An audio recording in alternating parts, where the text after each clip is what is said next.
The slap wasn't what changed everything. It was what happened 3 hours later when two strangers sat across from him at the lunch table, and he still didn't realize who they were. The morning had started like any other Tuesday in our small Connecticut town, with the smell of coffee brewing and the sound of my father's newspaper rustling at the head of the table.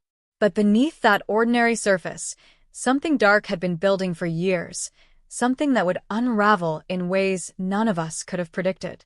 By the time he understood who those two polite visitors really were, it was already too late. The consequences were already in motion, and the family's secrets that had been buried for decades were about to surface, in the most devastating way possible. If you're still reading, drop a comment saying, "I'm here because this story goes places you won't expect." I need to take you back to understand how we got to that moment. My name is Rebecca Harrison, and for 43 years, I believed I knew exactly who my father was. Thomas Harrison, respected businessman, deacon at the local church, Little League coach for 15 years, the man everyone in town called when they needed advice or help. He was the kind of father who never missed a recital, who taught me to ride a bike, who walked me down the aisle at my wedding. But that's the thing about secrets, they hide in plain sight, camouflaged by normalcy, protected by the routines we mistake for truth. Growing up in our house meant following rules, lots of them. Dad had opinions about everything from how to fold towels to which friends I could spend time with. Mom, Linda, always said he just wanted the best for us, that his high standards came from love. And maybe part of that was true. But there was something else beneath it, something I couldn't name as a child but felt in my bones every time his voice got that certain edge, every time his eyes went cold when I questioned him. My childhood was a careful choreography of obedience and performance, each of us children learning early that approval came with conditions and disapproval came with consequences. My brother David learned to stay quiet and compliant. My sister Emily learned to be perfect at everything she tried. And I learned to be useful, to be the one who solved problems, who could be counted on, who never asked too many questions. Until the day I did. Keep reading because what I discovered changes everything you think you know about family. The breakfast incident happened on a Tuesday in March, one of those gray mornings where winter hadn't quite released its grip and spring felt like a broken promise. I had driven over to my parents' house to drop off some documents Thomas needed to sign for what I thought was a routine business matter. I was helping him organize some old files from his consulting firm, Harrison Business Solutions, the one he'd run for 30 years before retiring 5 years earlier. I had a degree in accounting from Boston University and had spent 15 years working for a mid-sized firm before going independent. Thomas had asked for my help sorting through decades of paperwork, saying he wanted to get everything organized for estate planning purposes. It seemed innocent enough, even touching in a way, this acknowledgement that he was thinking about mortality and legacy. That morning, I mentioned something I'd noticed in the files the night before, just a casual observation about some transactions that seemed unusual. There were payments to a company I'd never heard of, Meridian Holdings, that went back decades with no clear explanation of what services they provided. The change in him was immediate and frightening. His hand froze mid-reach for his coffee cup, his knuckles going white. The warmth drained from his face, replaced by something cold and dangerous. And then, in a voice I'd heard throughout my childhood but thought I'd outgrown, the voice that preceded punishment and shame, he told me to mind my own business. His exact words were, "Rebecca, you need to stop asking questions about things you don't understand." When I pressed, gently, asking if maybe we should have someone look at these records more carefully, suggesting that there might be tax implications we needed to address, that's when it happened. The slap came fast, a sharp crack across my cheek that sent my head sideways and knocked my glasses onto the floor. The sound seemed to echo in the sudden silence. Linda gasped from the kitchen doorway, her hand flying to her mouth. Thomas stood up, his chair scraping against the hardwood floor with a screech that made me flinch, and walked out of the room without a word, his footsteps heavy on the stairs. I sat there, my face burning, my hand pressed against my cheek, tasting blood from where I'd bitten my tongue, and I realized something crucial. He wasn't angry because I was disrespectful. He was angry because I was getting too close to something he needed to stay hidden. If this story is gripping you, make sure you're subscribed because what comes next will shock you even more. I didn't cry. that surprised me more than anything. I'd always been the emotional one in the family, the one who cried at commercials and movies, who felt things deeply and wore my heart on my sleeve. But sitting there with my cheek throbbing and my mother hovering uncertainly in the doorway, I felt something cold and clear settle into my chest, a kind of clarity I'd never experienced before. It was like a switch had flipped, transforming confusion and hurt into something sharper and more focused.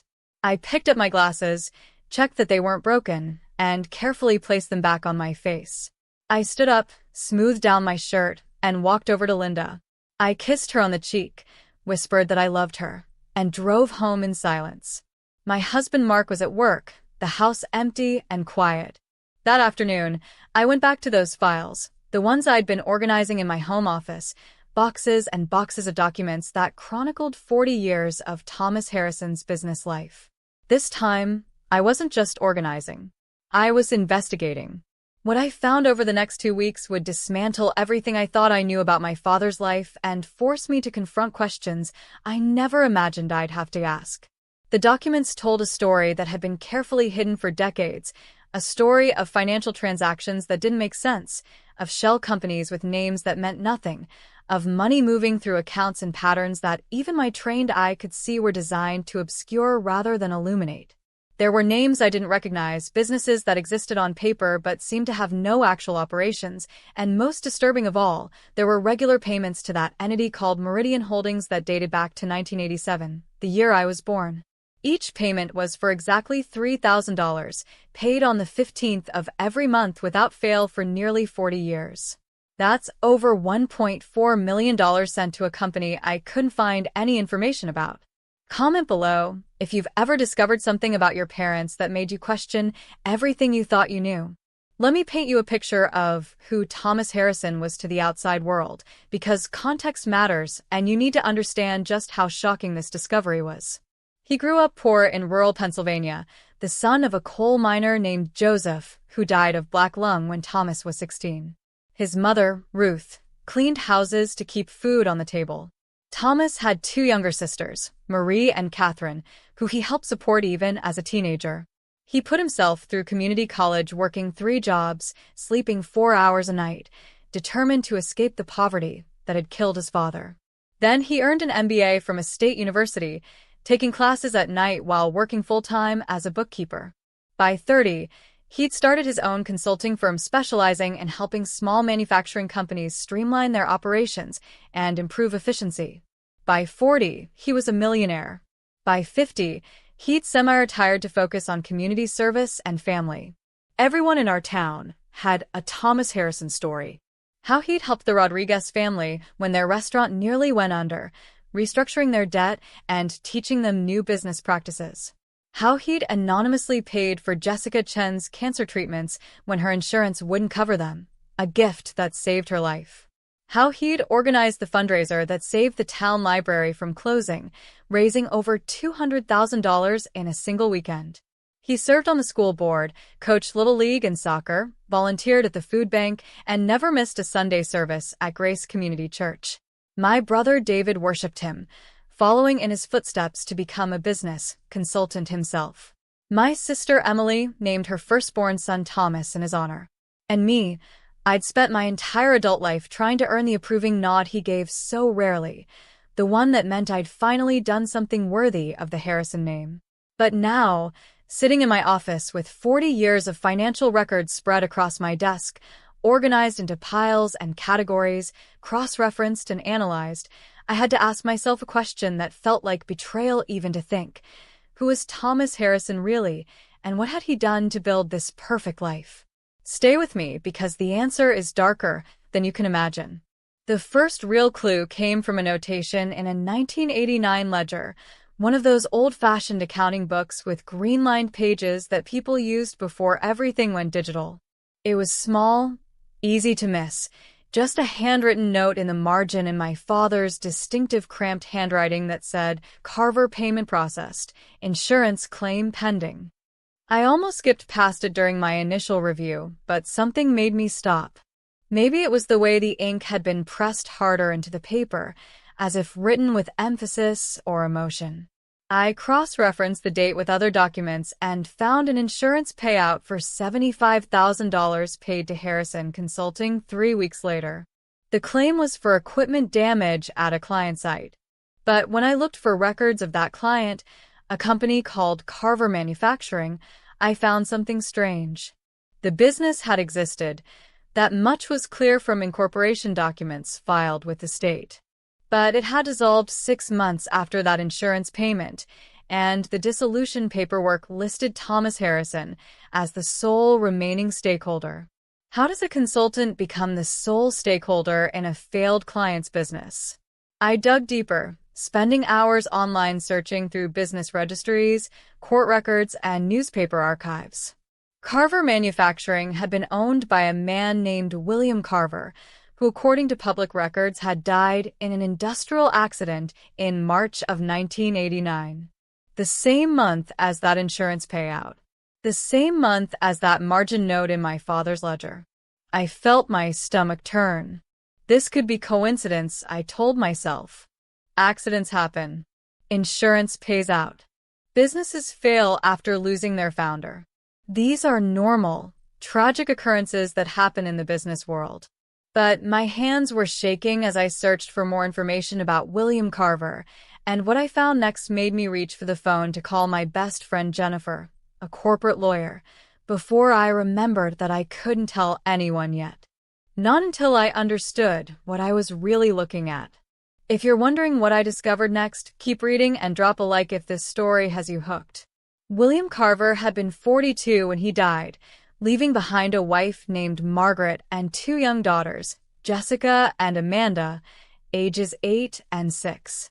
The accident report was public record, and I found it in the county archives online, a scanned PDF of a yellowed document that had been filed 35 years ago. He'd been killed when a piece of machinery malfunctioned at his factory, a hydraulic press that somehow engaged while he was performing maintenance on it, crushing him instantly. The investigation had ruled it an accident, equipment failure due to a faulty safety mechanism, no negligence found.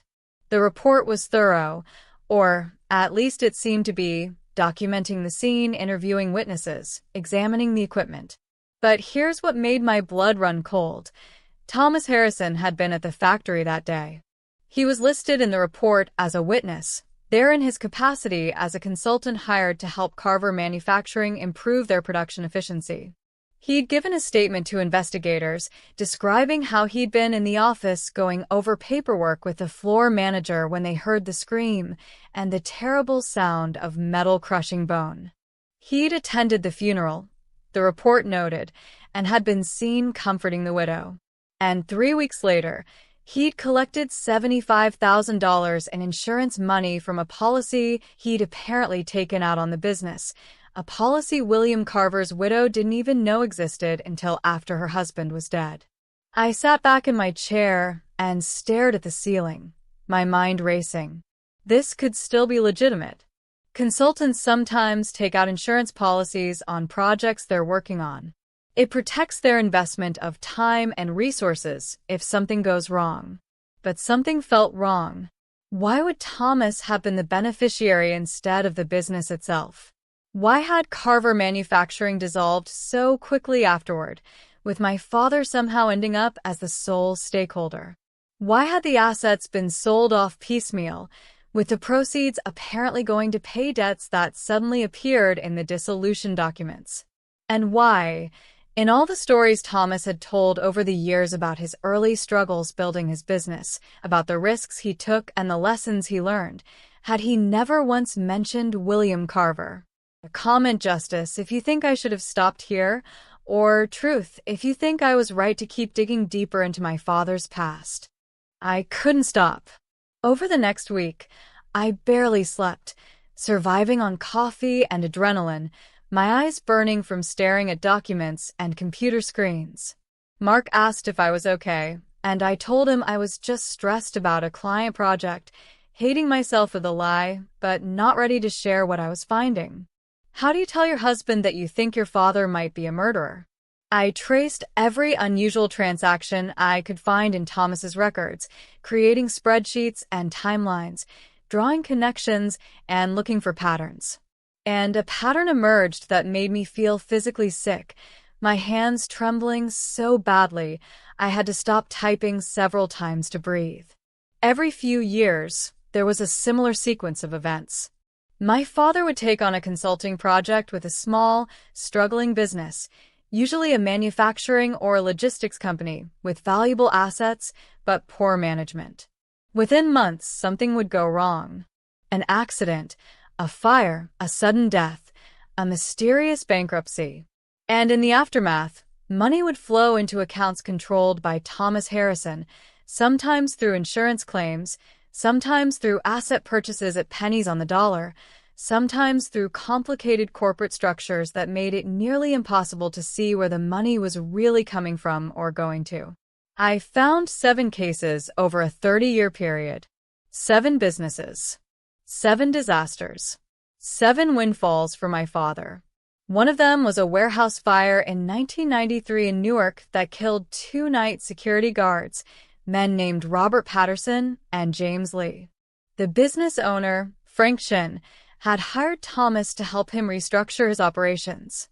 The fire was ruled accidental, caused by faulty wiring, and the insurance payout had been substantial. Thomas had somehow been named as a consultant with an equity stake in the payout, a detail that seemed suspicious now but had apparently raised no red flags at the time. Another was a small airplane crash in 2001 that killed the owner of a logistics company, a man named David Brennan, who Thomas had been consulting for. The plane went down in bad weather, mechanical failure was suspected, and again Thomas benefited financially through a complicated series of transactions that I could barely follow even with my accounting background. Each time, my father had been close to the situation, involved enough to benefit, but never directly implicated in any wrongdoing. The investigations had all concluded the same thing: tragic accidents, no foul play, no negligence. But the odds of one person being connected to 7 separate fatal or catastrophic incidents across 30 years seemed impossible. Unless it wasn't coincidence at all. Unless someone had been very, very carefully orchestrating tragedy for profit, targeting vulnerable businesses and their owners, using his consulting position to gain trust and access, and then engineering disasters that looked natural but weren't. Share this story if you believe in exposing the truth, no matter the cost to yourself or your family. I knew what I had to do, but I couldn't bring myself to do it. This was my father, the man who had shaped my entire life. The man who had taught me to tie my shoes using a rhyme about bunny ears, who had stayed up all night when I had pneumonia at age 7, holding a cool cloth to my forehead and reading me stories in a soft voice. Who had told me I could be anything I wanted to be, that I was smart and capable and strong. Who had walked me down the aisle at my wedding and whispered in my ear that Mark was a lucky man. How could I turn him in? How could I destroy our family, tear apart everything we'd built, expose my mother and siblings to this horror? How could I live with myself if I did, knowing I'd betrayed my own father? But how could I live with myself if I didn't, knowing that he'd possibly killed people, that families had suffered losses while we lived comfortable lives paid for with blood money? The moral weight of it crushed me. I spent 3 days paralyzed by indecision, barely eating, not answering calls from Mark or David or Emily, sitting alone in my office surrounded by evidence of crimes I didn't want to believe had happened. Finally, on the 4th day, Linda showed up at my door. She looked smaller than I remembered, older, her hair grayer than it had been just weeks before. Her hands were twisting a tissue into shreds, her eyes red from crying. "You know, don't you?" she said, her voice barely above a whisper, and I felt the floor drop out from under me. She knew. My mother knew what Thomas had done. We sat at my kitchen table, and she told me everything, her words tumbling out like she'd been waiting decades to say them. How Thomas had come home in 1989 covered in hydraulic fluid, his hands shaking, and told her there had been an accident at a client's factory. How he'd seemed different after that, quieter, more withdrawn, but also somehow more driven. How the money had started coming in, more than a consultant should make, and she'd asked questions at first, but he told her not to worry, that he'd made some good investments. How she'd wanted to believe him because the alternative was unthinkable. How she'd convinced herself over the years that she was imagining things, that the coincidences were just that, coincidences. But deep down, she'd always known something was wrong. She'd just been too afraid to face it. Drop a comment below telling me what you would have done in my position. Linda told me about the nightmares Thomas had, waking up in the middle of the night drenched in sweat, muttering names she didn't recognize. About how he'd become obsessive about routine and control, as if order could somehow atone for chaos. About the locked filing cabinet in his study that he'd never let anyone open, the one that supposedly contained important business documents, but that she suspected held something darker. She told me about Meridian Holdings, the company that received those monthly $3,000 payments. It wasn't a real business, she said. It was a person. A man named Richard Cole who had worked with Thomas in his early consulting days, who knew what Thomas had done at Carver Manufacturing because he'd been part of it. He'd helped Thomas tamper with the hydraulic press, she said, her voice breaking. He'd been the one to suggest the whole scheme, actually the idea of targeting vulnerable businesses and engineering disasters that could be profitable. But after the first time, after William Carver died, Richard had wanted out. He'd been horrified by what they'd done, Linda said, though I wondered how horrified he could really have been considering he'd accepted monthly payments for 35 years to keep quiet. $3,000 a month, every month, for his silence. Hush money. Blood money. The foundation our family had been built on. I felt like I was going to be sick. Everything I knew about my father was a lie. Everything I knew about my childhood, my family, my own life was tainted by this secret. The house I grew up in, paid for with insurance money from a fire that killed 2 men. My college education, funded by the liquidation of a business whose owner died in a plane crash. My wedding, where Thomas had spared no expense, giving me everything I wanted. How much of that money came from death and destruction? Subscribe now because you need to hear what happened when I finally confronted him. I asked Linda why she'd stayed, why she hadn't gone to the police decades ago. She looked at me with such sadness that I almost regretted the question. Because I loved him, she said simply. Because I was afraid. Because I didn't want to believe it. Because I convinced myself that maybe I was wrong, that maybe he wasn't really responsible, that maybe these were just terrible coincidences, and he'd just been clever about benefiting from them. Because I had 3 children, and I didn't want to take their father away from them. Because I was a coward. She started crying then, deep sobs that shook her whole body. I held her, this woman who had raised me, who had baked cookies and attended every school event, who had seemed like the perfect mother, and I felt a complex mix of anger and pity and love and betrayal. She'd known. For 35 years, she'd known or strongly suspected, and she'd said nothing. How many people might still be alive if she'd spoken up? But I also understood, in a way I didn't want to understand, the impossible position she'd been in. The human capacity for denial is extraordinary when the truth is too terrible to face. We sat there for a long time, crying together, mourning the loss of innocence and certainty, mourning the family we thought we'd been. Finally, I asked her the question I needed answered. Did he do all 7? All the incidents I found? She nodded. I think so. Maybe more. I stopped asking. I stopped looking. I just tried to be a good mother and pretend that our life was normal. She looked at me with desperate eyes. What are you going to do, Rebecca? And I realized that despite everything, I still didn't know. I spent that night thinking about the victims. William Carver, who had 2 young daughters who grew up without their father. Robert Patterson and James Lee, the security guards who burned to death in a warehouse fire. David Brennan, who left behind a wife and teenage son. The others whose names I'd found in the documents, whose lives had been cut short for profit. They deserved justice. Their families deserved answers. But seeking that justice meant destroying my own family. It meant my father would go to prison, possibly for the rest of his life. It meant my mother might face charges as an accessory after the fact, even though her only crime had been loving someone and being too afraid to act on her suspicions. It meant David and Emily would have to face the truth about the man they idolized.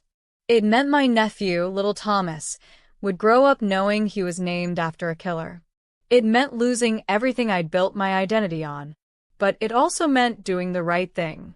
And I'd been raised to believe that doing the right thing mattered, even when it was hard. Especially when it was hard.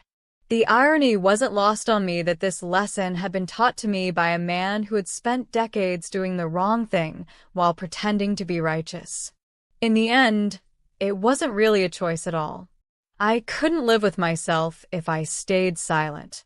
I couldn't look in the mirror knowing that I'd chosen family loyalty over justice for multiple murder victims. So I made the call. Not to the local police, who might be too close to Thomas to be objective, but to the FBI field office in New Haven. I asked to speak to someone about a cold case, multiple cold cases actually, involving possible insurance fraud and suspicious deaths. They were interested immediately. If you're still reading, comment FBI because what happened next changed everything.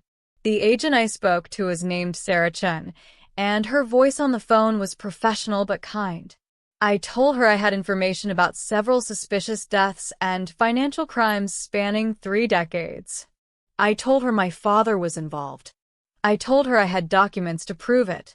She asked me to come in the next day, to bring everything I had. That night, I couldn't sleep.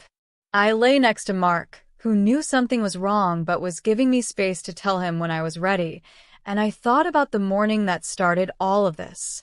The slap. The moment when my father's mask had slipped and I'd seen the desperation beneath.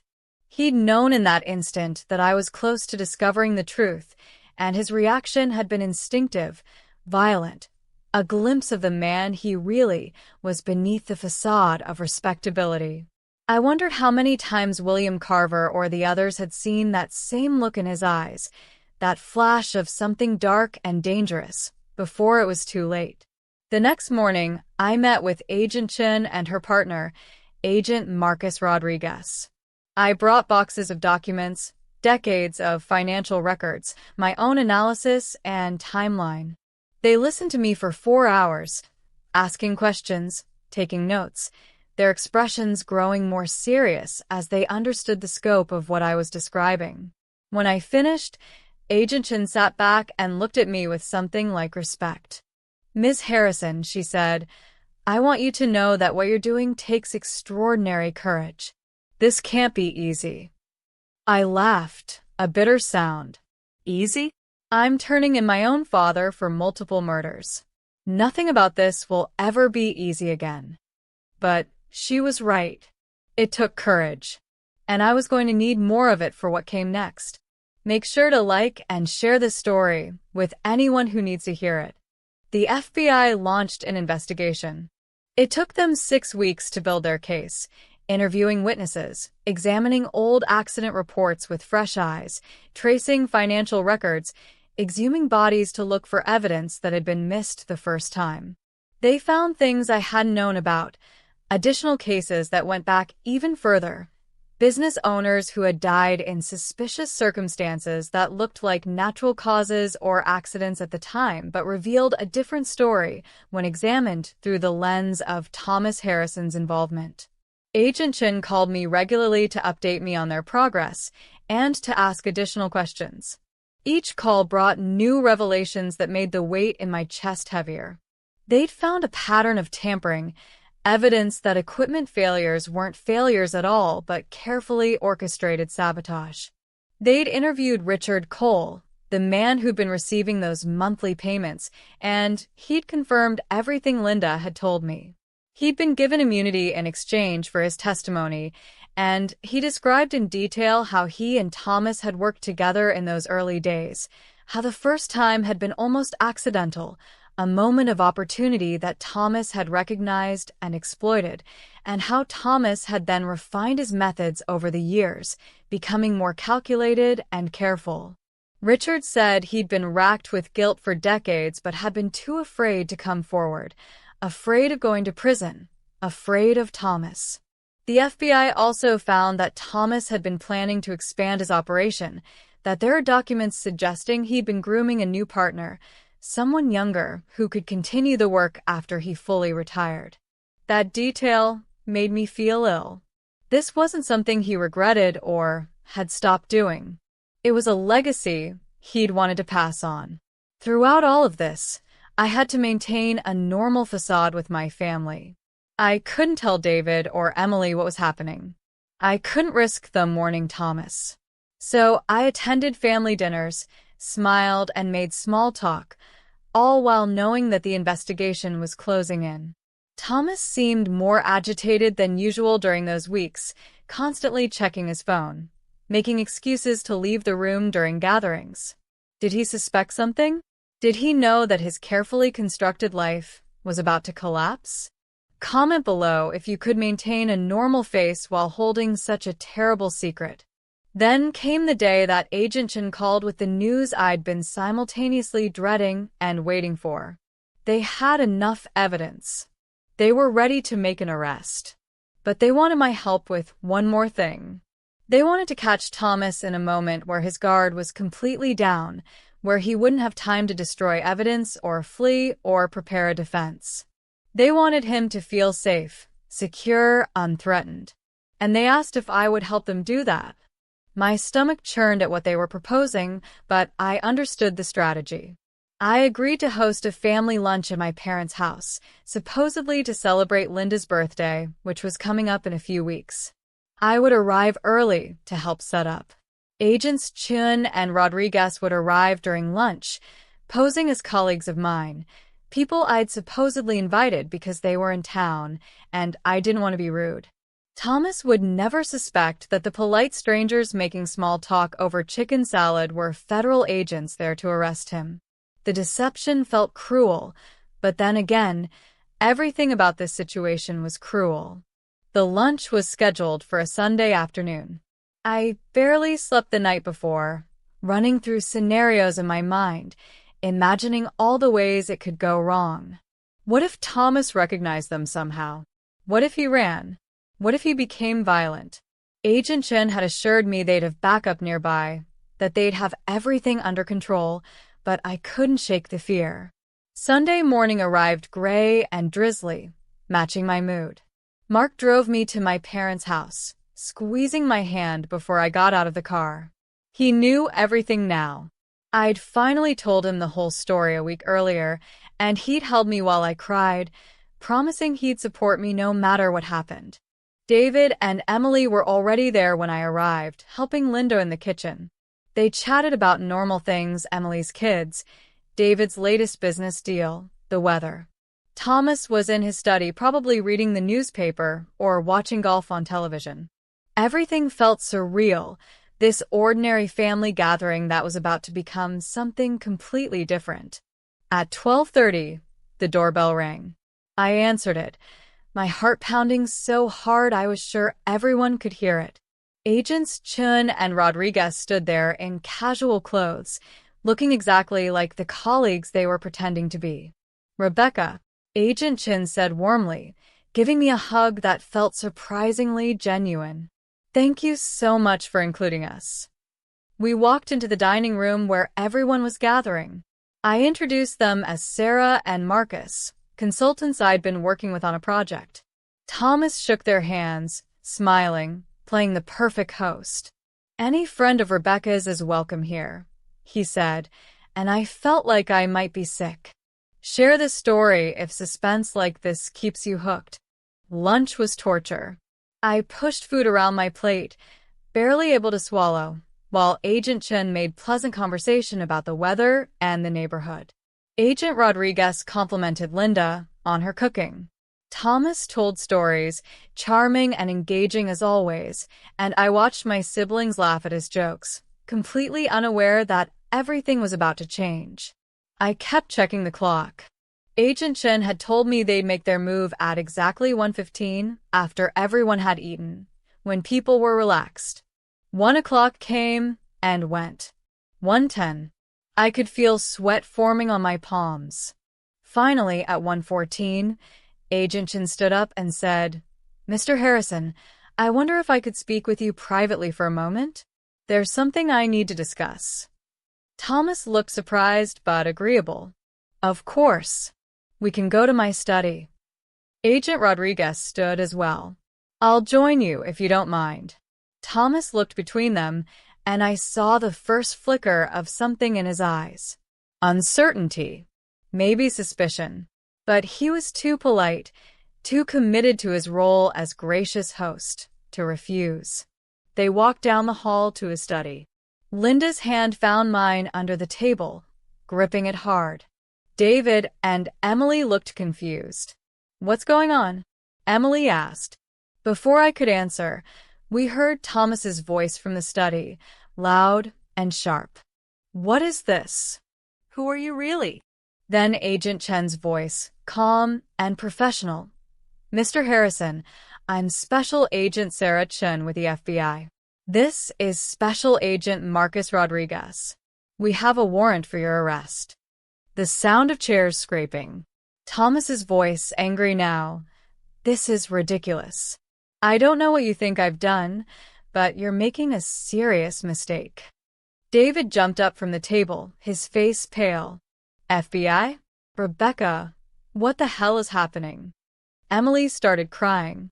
Linda just sat there, still holding my hand, tears running down her face. I couldn't speak. We all stayed frozen in the dining room while voices continued in the study, Thomas alternating between indignant denials and angry demands to speak to his lawyer. Finally, Agent Rodriguez appeared in the doorway. "Ma'am," he said to Linda, "you might want to come say goodbye to your husband." We all rushed down the hall. Thomas was standing in his study, his hands cuffed behind his back, his face red with rage. When he saw me, his expression changed to something worse than anger. Understanding. Betrayal. "You," he said, his voice shaking. "You did this. My own daughter." I forced myself to meet his eyes. 7 people, Dad. At least 7 people.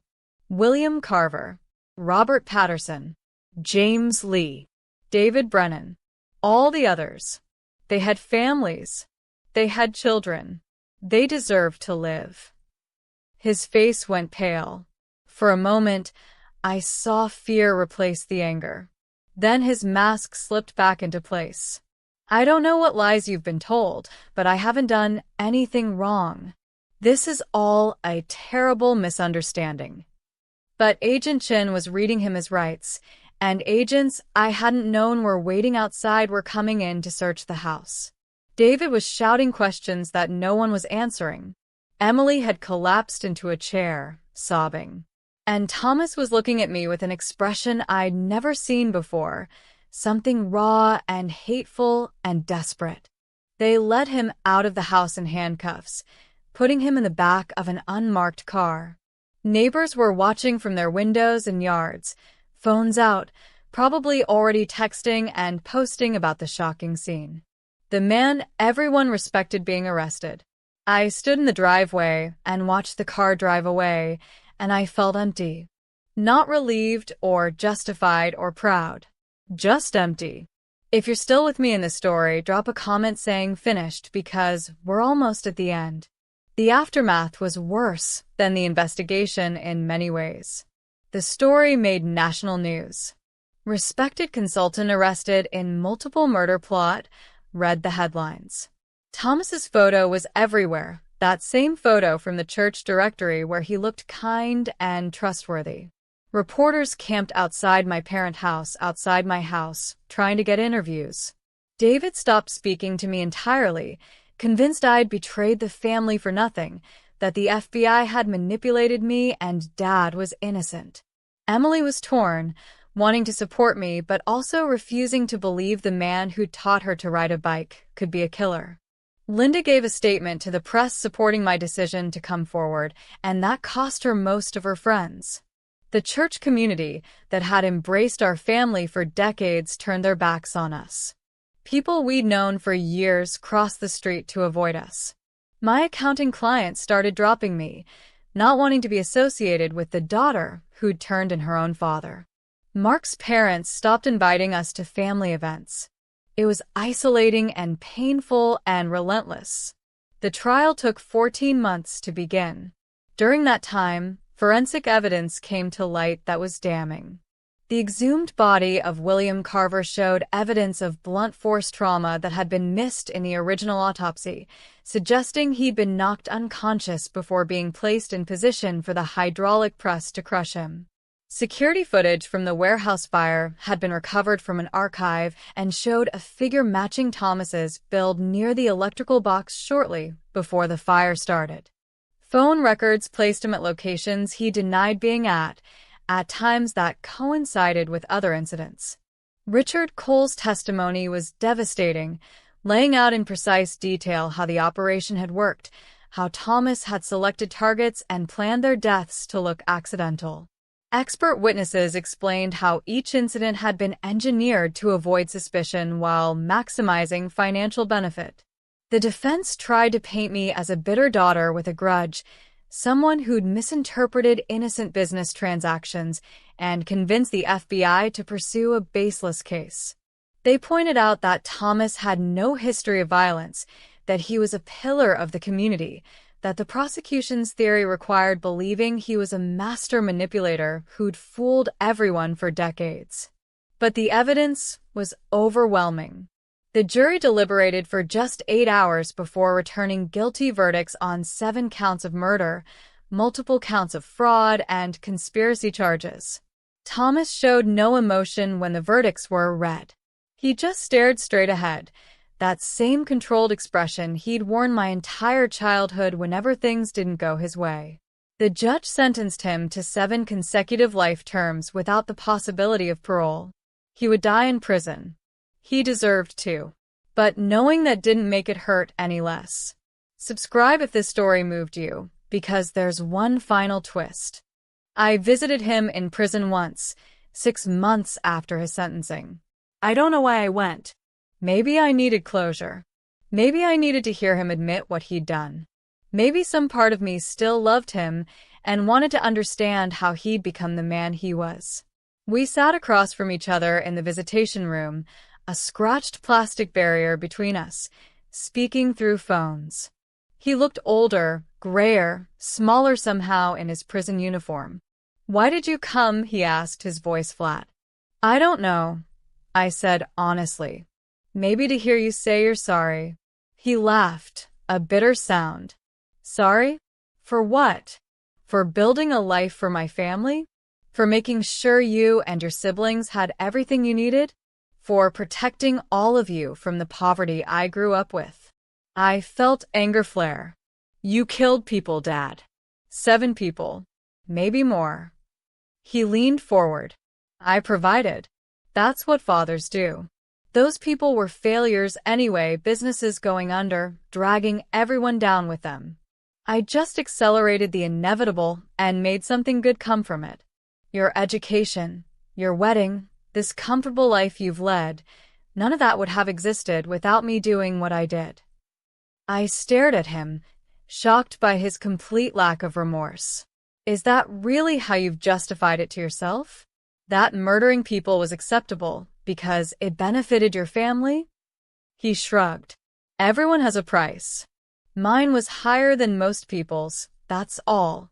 The difference between me and everyone else is I had the courage to do what was necessary." I realized then that he would never apologize, never feel genuine remorse. In his mind, he was still the hero of his own story, the man who'd pulled himself up from poverty and provided for his family. The fact that he'd built that life on the corpses of innocent people was just a detail, collateral damage in his quest for success. I stood up. "I'm glad I turned you in," I said. "Every day I'm glad. Not because it made things better, because honestly it made everything worse, but because it was the right thing to do. Those people deserve justice. Their families deserved answers. And you deserve to be exactly where you are." He smiled, a cold expression that didn't reach his eyes. "You've always been so righteous, Rebecca. Just like your mother. Always so certain about right and wrong. The world isn't that simple. Someday you'll understand that." I hung up the phone and walked out. I never went back. That was 3 years ago. Thomas is still in prison, still maintaining his innocence to anyone who will listen. Linda divorced him and moved to Arizona to live near her sister, trying to build a new life away from the whispers and stares. David eventually came around, apologizing for not believing me, admitting that the evidence was impossible to deny. He's in therapy now, trying to process what it means that the man he idolized was a monster. Emily speaks to me again, but things will never be the same between us. The trust is broken. My nephew no longer goes by Thomas. He uses his middle name, Andrew. I still practice accounting, though I had to rebuild my client base from scratch. Mark stood by me through everything, and I'm grateful for that every day. Sometimes I think about the breakfast that started everything, about the moment Thomas slapped me and I saw behind his mask. Part of me wishes I'd never looked at those files, never asked questions, never uncovered the truth. Life would be simpler if I still believed my father was the man he pretended to be. But most of me knows that ignorance isn't innocence. The truth matters, even when it destroys everything you thought you knew. The families of the victims reached out to me after the trial. Margaret Carver, William's widow, wrote me a letter thanking me for giving her answers after 35 years. She said knowing the truth, painful as it was, allowed her to finally grieve properly, to finally have closure. Her daughters, Jessica and Amanda, middle-aged women now with families of their own, sent me flowers. Similar messages came from the other families. Their gratitude helped, but it didn't erase the cost. I think about that lunch often, about the moment the FBI agents walked into my parents' dining room and Thomas still didn't know who they were. About his face when he finally understood. About the choice I made to prioritize truth and justice over family loyalty. People ask me sometimes if I regret it. The honest answer is complicated. I regret that it was necessary. I regret that my father was the kind of man who made that choice necessary. I regret the pain it caused my mother and siblings. I regret the relationships that were destroyed and the innocence that was lost. But do I regret turning him in? No. Because some things matter more than family. Like justice. Like truth. Like the value of human life. My father taught me that actions have consequences, that integrity matters, that you should always do the right thing even when it's hard. The irony is that he lived his life doing the opposite. But maybe in some twisted way, his final lesson was the most important one, the one he taught through his own negative example. That principles only mean something when living by them costs you something. That doing the right thing isn't heroic when it's easy. It's only heroic when it destroys you, and you do it anyway. So when people ask if I'd do it again, knowing everything I know now about what it would cost, I tell them yes. Every time. Because the alternative, living with the knowledge of what he'd done and staying silent, would have been worse than any external consequence. It would have made me complicit. It would have meant I was willing to accept that some lives matter less than others, that my family's comfort was worth more than justice for the dead. And I refuse to be that person, even if being a different person means being alone. Comment below with your thoughts on what you would have done in my position, and whether you think family loyalty should ever outweigh justice for serious crimes like murder. 3 years later, I'm still processing everything that happened. Therapy has helped, though my therapist says I'll probably be working through this for the rest of my life. I've started writing about my experience, not for publication necessarily, but just to make sense of it all, to trace the line from that ordinary Tuesday breakfast to the moment my father was led away in handcuffs. I've learned things about myself through this process. I learned that I'm stronger than I thought I was, that I can survive losing almost everything and still keep going, that I can make impossible choices and live with the consequences. I've also learned about the nature of evil, how it doesn't always look like what we expect. Thomas wasn't a monster in the traditional sense. He was charming, educated, respected. He loved his children in his own way, I think, even if that love was twisted and conditional. He did genuinely good things for people, helped families in need, contributed to the community. But he was also capable of planning and executing multiple murders over decades, of looking families in the eye while profiting from their tragedy, of sleeping peacefully at night while security guards burned to death in a fire he'd set. Evil isn't always obvious. Sometimes it wears a kind face and coaches Little League and goes to church every Sunday. Sometimes it's your father. I've also learned about complicity and silence, about how good people can know or suspect terrible things and still do nothing. My mother lived with her suspicions for decades, choosing to protect her family and her comfortable life rather than seek justice for the dead. I don't entirely blame her. The human capacity for self-deception is profound, and she had 3 children to think about. But her silence allowed more people to die. If she'd spoken up after William Carver, after the first murder, 6 other people might still be alive. That's a weight she carries now, and I see it in her eyes when we talk on the phone. The question of when to speak up, when silence becomes complicity, when protecting yourself or your loved ones crosses the line into enabling harm, these are questions I think everyone needs to ask themselves. It's easy to judge my mother's choices from the outside. It's much harder when you're living inside the situation, when speaking up means destroying your entire life. But ultimately, I think we have a moral obligation to choose truth over comfort, justice over loyalty, even when the cost is catastrophic. Make sure you've subscribed because I want to share one final reflection that changed how I see everything. The most surprising thing I've learned through all of this is about forgiveness. Not forgiving Thomas. I'm not sure I'll ever be able to do that. But forgiving myself. For years I carried guilt about the times I'd benefited from my father's crimes without knowing it. The tuition he'd paid. The wedding he'd funded. The house down payment he'd helped with. All of it tainted with blood money. My therapist helped me understand that I couldn't have known, that children aren't responsible for their parents' sins, that accepting help from someone you trusted and loved doesn't make you complicit in crimes you were unaware of. But knowing that intellectually and feeling it emotionally are different things. I've donated money equivalent to what Thomas spent on my education to a fund for the victims' families.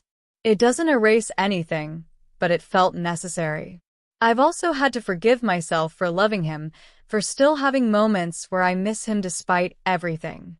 There are times when something happens and my first instinct is to call Dad and tell him about it, before I remember. There are times when I see fathers and daughters together and feel a stab of grief for what I've lost. The relationship I had with Thomas was based on lies, but my feelings were real. The memories of him teaching me to ride a bike, of him at my wedding, of 1,000 small moments of what felt like love, those are real too, even if they were part of a larger deception. Grief isn't logical. You can grieve for someone who's still alive, grieve for a relationship that was always based on a lie, grieve for the father you thought you had even while knowing that man never really existed. I'm learning that these contradictory feelings can exist simultaneously. I can be glad I turned him in and still feel sad about losing him. I can know he was evil and still remember moments of genuine connection. I can accept that he deserved his punishment while mourning the family we could have been if he'd been different. The human heart is large enough to hold all of these truths at once. If this story has resonated with you or taught you something, please share it with others who might need to hear it. I think often about the question I asked Thomas in that last prison visit, about whether he felt any remorse. His lack of regret was almost more disturbing than the crimes themselves.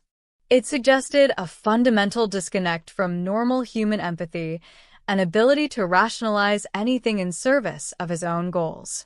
But it also made me think about the nature of conscience and morality. Thomas clearly had some internal ethical framework. He believed he was justified in what he'd done. He'd constructed a narrative where he was the hero, the provider, the man who did what was necessary to protect his family from poverty. The fact that this narrative required ignoring the humanity of his victims, reducing them to abstractions, to failures and inevitable business casualties, that was something he'd managed through decades of mental gymnastics. It makes me wonder how many people walk around with similar internal narratives, justifying harm they cause by focusing on their own motives and goals while dehumanizing those they hurt. Thomas is an extreme case, but the underlying psychology, that ability to rationalize and justify and create stories where we're always the heroes of our own lives, that's universal. We all do it to some degree. The difference is most people's rationalizations don't involve murder. But the mechanism is the same.